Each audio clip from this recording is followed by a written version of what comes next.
नमस्कार। हमारा देश और पूरा विश्व आज कोविड-19 की चुनौती का सामना कर रहा है। कोविड-19 अभी खत्म नहीं हुआ है। ऐसे में हमारा फर्ज है कि हम सतर्क रहें। इसलिए जब तक दवाई नहीं तब तक कोई ढिलाई नहीं। कोरोना से बचाव के लिए जरूरी है नियमित रूप से हाथ धोना, मास्क पहनना और आपस में उचित दूरी बनाए रखना। याद रखिए, 2 गज दूरी मास्क है जरूरी।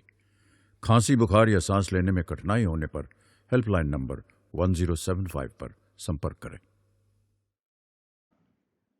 नमस्कार विद्यार्थियों, आज की इस कक्षा में मैं आप सभी का स्वागत करता हूं। मैं राजेंद्र जसूजा, व्याख्याता, शासकीय सुभाष उत्कृष्ट विद्यालय भोपाल। आज आप सबको कक्षा 11वीं के अंतर्गत व्यवसाय अध्ययन विषय में इकाई 3 से मैं निजी एवं सार्वजनिक उपक्रम पढ़ाऊंगा। विद्यार्थियों, जैसा कि हमने पूर्व अध्याय में व्यवसाय के विभिन्न स्वरूपों को देखा था, उसी श्रृंखला में हम आज निजी, सार्वजनिक एवं भूमंडलीय उपक्रम के बारे में अध्ययन करेंगे। विद्यार्थियों, भारत में मिश्रित अर्थव्यवस्था है। व्यवसाय के क्षेत्र में भी यहाँ पर निजी, सार्वजनिक, संयुक्त, बहुराष्ट्रीय कंपनियां, भूमंडलीय उपक्रम आदि सभी व्यवसाय जगत में सक्रिय हैं। आइए अब हम इनको विस्तार से समझते हैं। व्यावसायिक संगठन के जो अलग अलग क्षेत्र हैं, इनको यदि हम देखें तो इनको निजी क्षेत्र, सार्वजनिक क्षेत्र, संयुक्त क्षेत्र, बहुराष्ट्रीय कंपनी और भूमंडलीय उपक्रम में विभाजित किया जाता है।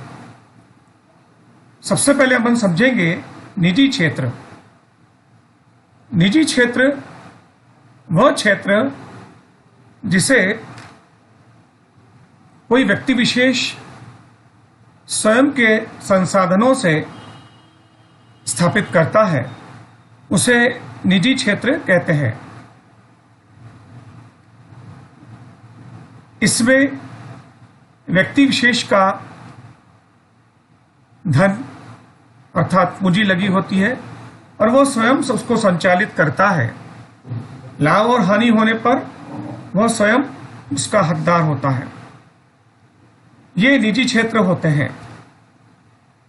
इसके अलावा बच्चों, व्यवसाय जगत में सार्वजनिक क्षेत्र भी हमको देखने को मिलते हैं। सार्वजनिक क्षेत्र क्या है, आइए इसका आशय समझते हैं। ऐसे व्यावसायिक क्षेत्र जिनका प्रबंध, नियंत्रण सरकार द्वारा स्वयं या किसी गठित संस्था अथवा निगम के द्वारा कराया जाता है, उन्हें सार्वजनिक क्षेत्र कहते हैं। ऐसे क्षेत्रों में पूरा धन, पूंजी सरकार की होती है और नियंत्रण भी सरकार का ही होता है। ऐसे उपक्रमों को हम सार्वजनिक क्षेत्र कहते हैं। सार्वजनिक क्षेत्र की परिभाषा श्री A.H. हैंसन द्वारा जो दी गई है, वो आपके सम्मुख है बच्चों। सार्वजनिक उपक्रम से आशय सरकार के स्वामित्व एवं संचालन के अंतर्गत आने वाले औद्योगिक, कृषि, वित्तीय तथा वाणिज्यिक संस्थानों से हैं। तो बच्चों, आपको स्पष्ट हुआ होगा कि वह स्वरूप जिसका नियंत्रण सरकार द्वारा किया जाता है, सार्वजनिक क्षेत्र होते हैं। सार्वजनिक क्षेत्र के जो संगठन हैं, उनके मुख्य प्रारूप, पहला विभागीय उपक्रम, इसको कि विभागीय संगठन भी कहते हैं, वैधानिक निगम और सरकारी कंपनी। आइए अब हम इसको समझते हैं। विभागीय उपक्रम यह सार्वजनिक उपक्रम का एक महत्वपूर्ण स्वरूप है। इसका आशय आपके सम्मुख है। वह सार्वजनिक स्वरूप जिसका प्रबंध और संचालन एक विभाग स्थापित करके सरकार के द्वारा किया जाता है उसे विभागीय उपक्रम या विभागीय संगठन कहते हैं। यह सबसे प्राचीन और प्रमुख स्वरूप है। इस उपक्रम के लिए सरकार एक मंत्रालय भी स्थापित करती है और इनकी स्थापना मंत्रालय द्वारा एक विभाग के रूप में की जाती है, जैसे भारतीय रेलवे, भारतीय डाक सेवा, भारतीय दूरसंचार सेवा। ये उदाहरण है विभागीय उपक्रम के। अब बच्चों हम समझेंगे कि विभागीय उपक्रम की विशेषताएं क्या हैं। वह सार्वजनिक उपक्रम जिसको एक विभाग के रूप में स्थापित किया जाता है, एक मंत्रालय द्वारा, विभागीय उपक्रम कहलाते हैं। इसकी पहली आवश्यकता जो होती है वह है वित्तीय आवश्यकता। विभागीय संगठन की संपूर्ण वित्तीय आवश्यकताओं की पूर्ति सरकार द्वारा की जाती है। वार्षिक बजट में इन्हें आवश्यक वित्त आवंटित किया जाता है और सरकार द्वारा ही इनकी वित्तीय आवश्यकताओं को पूर्ण कर दिया जाता है। विद्यार्थियों, विभागीय संगठन पे नियंत्रण सरकार का होता है। इनकी योजनाएं तैयार करना, उनको लागू करना, उन पर नियंत्रण बना के रखना, उसमें समय समय पर सुधार करना, ये सरकार द्वारा ही किया जाता है। तीसरी विशेषता है प्राप्त आय। विभागीय उपक्रम प्राप्त आय को सीधे खजाने में जमा करती है और जितने भी भुगतान किए जाते हैं वो खजाने से अर्थात ट्रेजरी के माध्यम से ही होते हैं। तो विभागीय उपक्रम के अंतर्गत प्राप्त आयों को ट्रेजरी में जमा कर दिया जाता है और यदि भुगतान करने की आवश्यकता जब जब भी होती है तो उन्हें ट्रेजरी के माध्यम से किया जाता है। लेखा और अंकेक्षण यानी अकाउंटिंग एंड ऑडिटिंग। विद्यार्थियों, विभागीय उपक्रमों का लेखा और ऑडिट वर्क यानी अंकेक्षण सरकारी विभागों के समान होते हैं। इनमें नियमानुसार समस्त लेखों को संधारित किया जाता है और सरकार के विशेषज्ञ अधिकारी समय समय पर ऑडिट वर्क भी करते हैं, जिससे सरकार का धन दुरुपयोग तो नहीं हो रहा है यह पता चल सके। क्या आवंटित धन सही जगह पर प्रयोग हो रहा है यह पता चल सके। स्वामित्व। विभागीय उपक्रमों का स्वामित्व केंद्र सरकार या राज्य सरकार के हाथों में होता है। पूर्ण स्वामित्व इनका केंद्र या सरकार जो राज्य सरकार कहलाती है उनके पास होता है। कर्मचारी।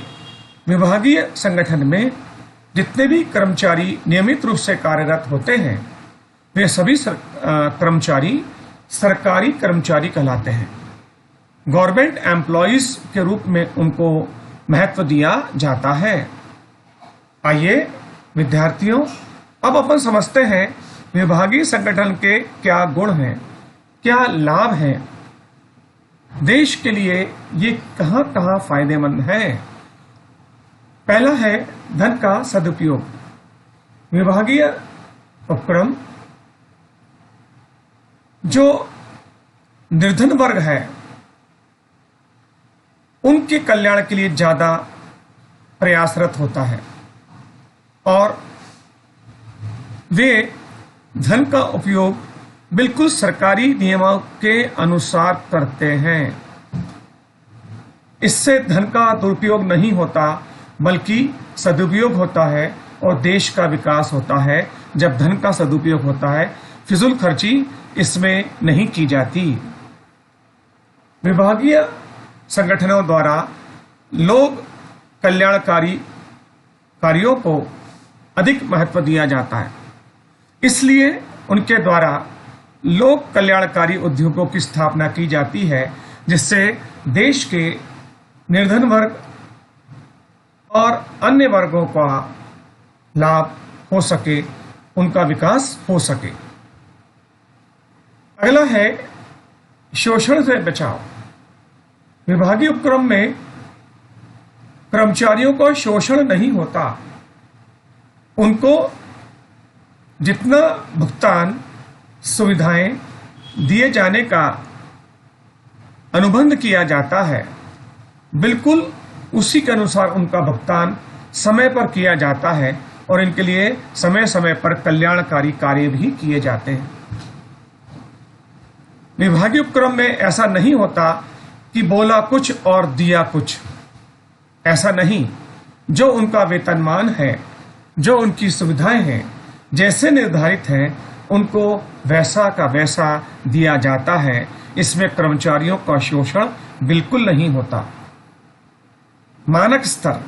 विद्यार्थियों, विभागीय उपक्रम सरकार द्वारा चलाए जाते हैं और सरकार यह चाहती है कि देश के नागरिकों को मानक स्तर की सुविधाएं मिलें, मानक स्तर की वस्तुएं मिलें। इसलिए विभागीय उपक्रम केवल मानक स्तर की वस्तुएं तैयार करके उपलब्ध कराता है, जैसे देश के नागरिकों का जीवन स्तर ऊंचा उठ सके। आय में वृद्धि। विद्यार्थियों, विभागीय उपक्रम में जितना भी आय होती है वो सरकारी खजाने में ही जमा होती है और इससे सरकार के कोष में दिन प्रतिदिन वृद्धि होती जाती है, जिससे सरकार पुनः उसको कल्याणकारी कार्यों में लगा देती है। तो विभागीय उपक्रमों के कारण सरकार की आय में वृद्धि होती है। गोपनीयता, यह अगली विशेषता है, गुण है विभागीय उपक्रम का।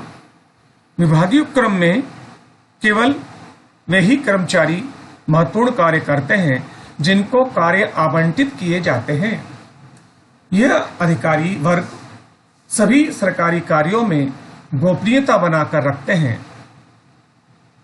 महत्वपूर्ण सूचनाओं का प्रचार प्रसार बाहर नहीं हो पाता। गोपनीयता बरकरार रहती है विभागीय उपक्रमों में। अब देखिए विद्यार्थियों, जहां विभागीय संगठन के हमने कई सारे लाभों को देखा, अब इसमें कुछ दोष भी दिखाई पड़ते हैं। आइए अब हम उन दोष को समझते हैं। विभागीय संगठन के दोष में पहला है राजनीतिक हस्तक्षेप। चूंकि विद्यार्थी विभागीय संगठन सरकार द्वारा संचालित और नियंत्रित किया जाता है, कभी कभी यह देखने में आता है कि राजनीतिक दल इसमें हस्तक्षेप करने की प्रयास करते हैं। इनके कार्यों में राजनीतिक दल हस्तक्षेप करने पर योजनाओं में समय सीमा के अंतर्गत कार्य करने में फिर परेशानी आती है। तो राजनीतिक हस्तक्षेप यहां पर देखने को मिलता है कभी कभी। दूसरा दोष है केवल लोकहित।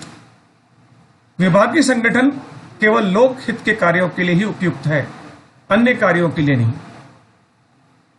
केवल लोकहित आम नागरिकों के हितों के लिए ही उपयुक्त है, अन्य कार्यों के लिए यह उपयुक्त नहीं होती।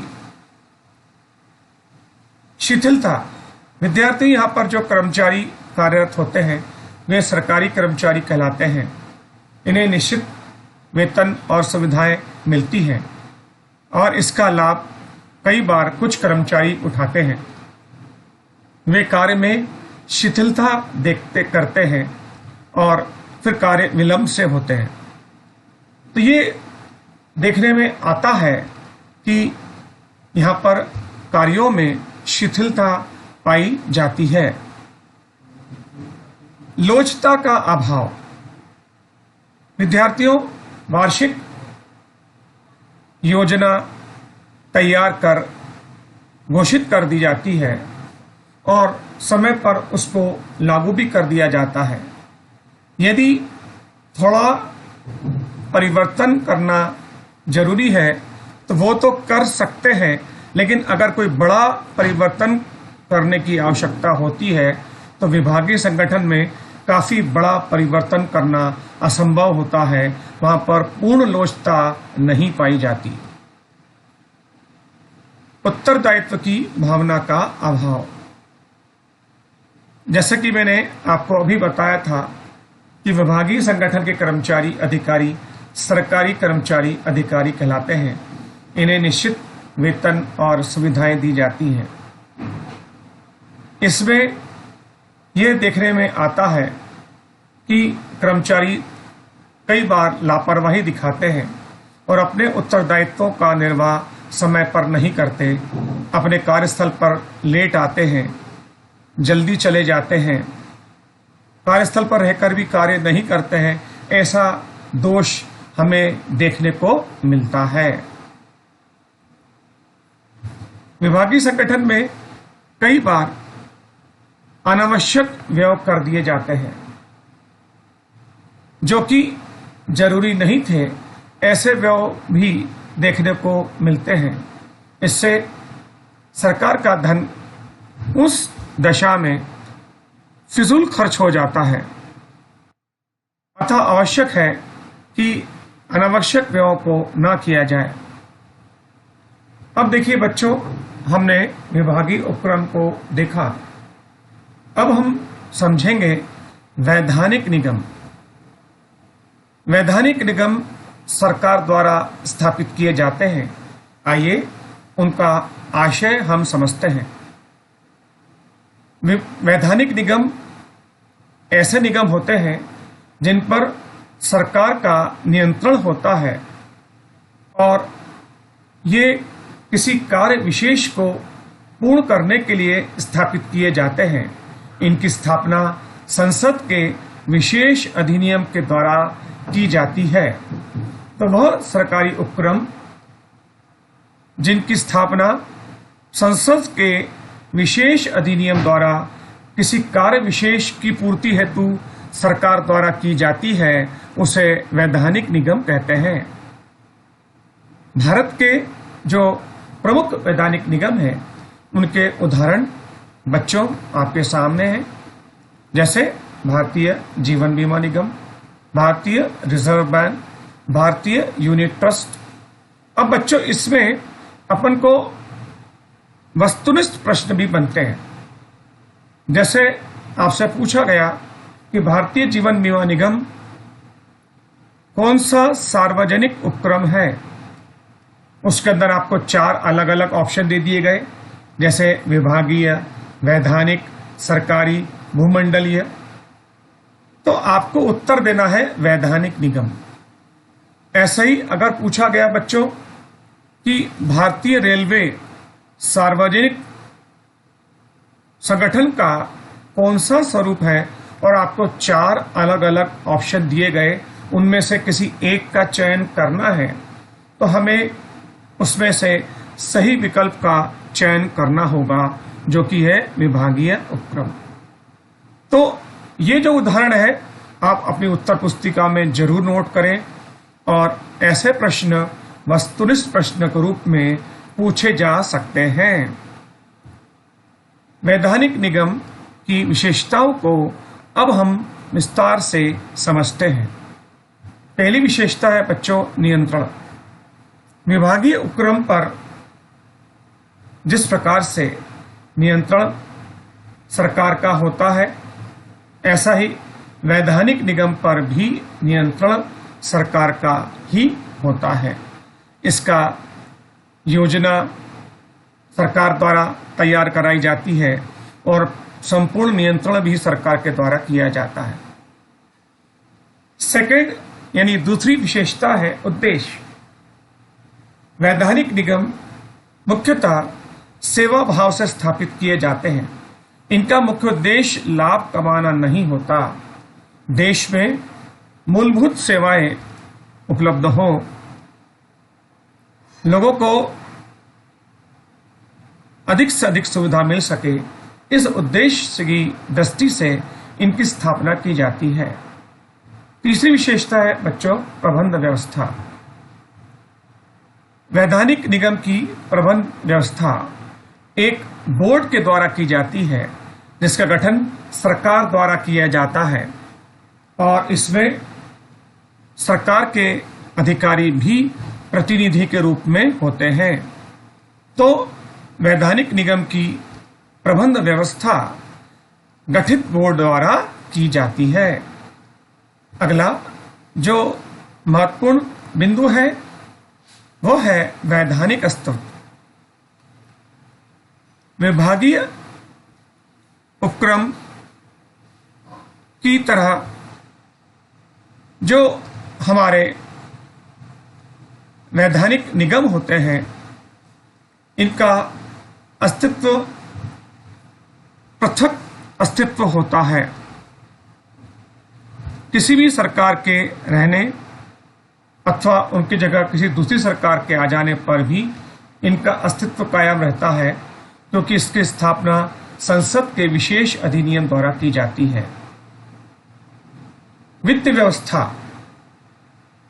वैधानिक निगम की वित्त व्यवस्था स्वतंत्र रूप से की जाती है और सरकार का इसमें हस्तक्षेप नहीं होता। वित्त व्यवस्था स्वतंत्र होती है और ये अपनी योजना के अनुसार वित्त का उपयोग करते हैं। कर्मचारियों की नियुक्ति। वैधानिक निगम अपने यहाँ पर आवश्यक कर्मचारियों की नियुक्ति स्वयं की नीतियों के द्वारा करते हैं। ये अपना नियुक्तिकरण का पूरा तरीका स्वयं का अपनाते हैं और भर्ती और चयन अपनी नीतियों के तहत करते हैं। अब अपन विद्यार्थियों देखते हैं वैधानिक निगम के गुण। वैधानिक निगम के गुणों में पहला है लोचता। वैधानिक निगम में जो योजनाएं बनाई जाती हैं, जो कार्य किए जाते हैं, यदि उसमें कोई आवश्यक परिवर्तन करने की जरूरत पड़ती है तो वैधानिक निगम का बोर्ड उसमें आवश्यक परिवर्तन कर सकता है और करता है। चूंकि इसके अंदर एक बोर्ड गठित होता है और बोर्ड आवश्यकता पड़ने पर आवश्यक परिवर्तन कर सकता है। दूसरा है गुण सरकारी हस्तक्षेप। वैधानिक निगम एक पृथक अस्तित्व लिया रहता है और इसमें सरकारी हस्तक्षेप पूर्णतः मुक्त रहता है। इसमें सरकार के अधिकारी हस्तक्षेप नहीं करते। तीसरा जो गुण बच्चों हम देखने जा रहे हैं वो है निर्णय लेने में स्वतंत्रता। वैधानिक निगम जिसमें एक बोर्ड गठित होता है, कई सारे सदस्य होते हैं और ये प्रजातांत्रिक आधार पर निर्णय लेते हैं। वित्त संबंधी निर्णय लेने में इन्हें पूर्ण स्वतंत्रता दी गई है और ये लोग आदर्श विकल्प का चयन कर उचित निर्णय लेते हैं। अब विद्यार्थियों चौथा जो गुण है वो है जन सेवा की भावना। वैधानिक निगम लाभ कमाने के उद्देश्य से स्थापित नहीं किए जाते, बल्कि देश के नागरिकों को सेवा प्रदान करने के लिए स्थापित किए जाते हैं। इनका मुख्य उद्देश्य जन सेवा होता है। आम नागरिकों को अधिक से अधिक सेवाएं मिल सके, यह होता है। अगला जो गुण है वह है राष्ट्रीय हित। विभागीय निगम पर संसदीय निर्णय नियंत्रण होता है। संसदीय नियंत्रण होने से राष्ट्रहित को प्राथमिकता दी जाती है। केवल वही योजनाओं को लागू किया जाता है जिससे राष्ट्र का हित हो। व्यक्तिगत हितों को इसमें कोई स्थान नहीं होता। केवल और केवल राष्ट्रीय हित को प्राथमिकता ही दी जाती है। अगला है गुण मितव्ययिता। वैधानिक निगम में अनावश्यक व्ययों पर नियंत्रण किया जाता है और वो व्यय जो अति आवश्यक है उन्हें ही किया जाता है, और वो भी सावधानी पूर्वक, जिससे मितव्ययिता हो। अब देखिए विद्यार्थियों, हम वैधानिक निगम के दोषों को देखते हैं, सीमाओं को देखते हैं कि वैधानिक निगम के क्या दोष हैं या क्या सीमाएं हैं। जहां एक तरफ वैधानिक निगम में कई सारे लाभ हैं, वहां पर कुछ सीमाएं अर्थात दोष देखने को भी मिलते हैं, जिसमें पहला है कठिन परिवर्तन। वैधानिक निगम में आंतरिक और बाह्य नियमों में परिवर्तन करना कठिन होता है, क्योंकि किसी कार्य विशेष को करने के लिए नियम स्थापित किए जाते हैं, और यदि उसमें कोई परिवर्तन करना पड़ता है तो कठिनाई जाती है। ऐसा नहीं है कि नहीं हो पाता, परिवर्तन होता है, लेकिन पूरी प्रक्रिया पूर्ण करने के बाद उस परिवर्तनों को शामिल किया जाता है। दूसरा जो दोष है, हानि होने की संभावना। वैधानिक निगम जन सेवा के लिए स्थापित किए जाते हैं। इनका मुख्य उद्देश्य लाभ कमाना नहीं होता। ऐसे में कई बार हानि होने की संभावना व्यक्त हो जाती है, क्योंकि आम नागरिकों से ज्यादा शुल्क लिया नहीं जाता और सेवाएं पूर्ण दी जाती हैं, तो कई बार आय से अधिक व्यय हो जाते हैं। धन के केंद्रीकरण की समस्या। वैधानिक निगम बहुत बड़े पैमाने पर व्यवसाय करते हैं। इनका कार्यस्थल पैमाना काफी बड़ा हो जाता है और धन भी काफी ज्यादा विनियोजित हो जाता है। इससे धन के केंद्रीकरण की समस्या उत्पन्न होने की संभावना होती है। अगला दोष है वित्तीय अनियमितता। विद्यार्थियों, वैधानिक संगठनों में सरकार का नियंत्रण नहीं होता। यहां पर निजी व्यक्तियों द्वारा वित्तीय मामलों को देखा जाता है, और कभी कभी यह देखने में आता है कि यहां पर वित्त का दुरुपयोग हुआ, वित्तीय अनियमितता हुई। वैधानिक निगमों में कई बार कर्मचारी लापरवाही पूर्ण काम करते हैं और वहां पर फिर कुशलता का अभाव देखने को मिलता है। निश्चित वेतन, निश्चित सुविधाओं का जब इनको मालूम होता है तो कर्मचारी कई बार अपना कार्य लापरवाही पूर्वक करते हैं और कुशलता देखने को नहीं मिलती। अगला है राजनीतिक हस्तक्षेप। विद्यार्थियों, विभागीय संगठनों में कई बार राजनीतिक हस्तक्षेप देखने को मिलते हैं। राजनीतिक दल अपने हस्तक्षेप को वहां पर करते हैं और कार्य में विघ्न डालते हैं। तो बच्चों, ये जो हमने देखा, ये है हमारे विभागीय उपक्रमों के दोष। अब क्लास के अंत में मैं आपको गृह कार्य बता रहा हूं। कृपया कर आप अपनी उत्तर पुस्तिका में लिखें और उस प्रश्नों को हम अगली कक्षा में देखेंगे। पहला प्रश्न है, निजी उपक्रम से क्या आशय है? पहला प्रश्न है, निजी उपक्रम से क्या आशय है? दूसरा प्रश्न, सार्वजनिक क्षेत्र के मुख्य रूप बताइए। सार्वजनिक क्षेत्र के मुख्य रूप बताइए। तीसरा प्रश्न है, विभागीय संगठन के गुण और दोष की व्याख्या कीजिए। विभागीय संगठनों के गुण और दोष की व्याख्या कीजिए। और अंतिम प्रश्न है, वैधानिक उपक्रमों के गुण बताइए। वैधानिक उपक्रमों के गुण बताइए। धन्यवाद। किशोर अवस्था संबंधित समस्याओं के परामर्श हेतु समर्पित उमंग किशोर हेल्पलाइन के टोल फ्री नंबर 144225 पर संपर्क करें।